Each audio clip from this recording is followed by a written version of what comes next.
ধামরা 3-4 মাইয়ে জন্ম দিয়েছে, দিয়ে বিয়ে দিয়ে এই সোশ্যাল মিডিয়ায় এরকম নোংরামি করে।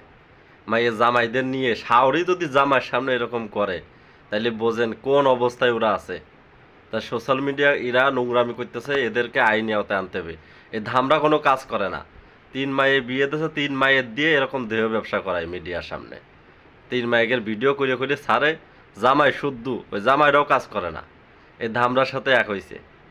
এই ধামরার লজ্জা নাই যে ধামরার নিজের মেয়ে, নিজের বউ দেখেন জামাইয়ের সাথে কি করতেছে।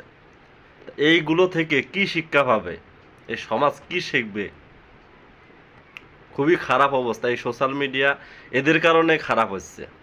এদেরকে আপনারা বয়কট করুন, এদের আনফলো করে দেন। যারা যারা এদের ফলো করছেন সবাই এদের আনফলো করবেন।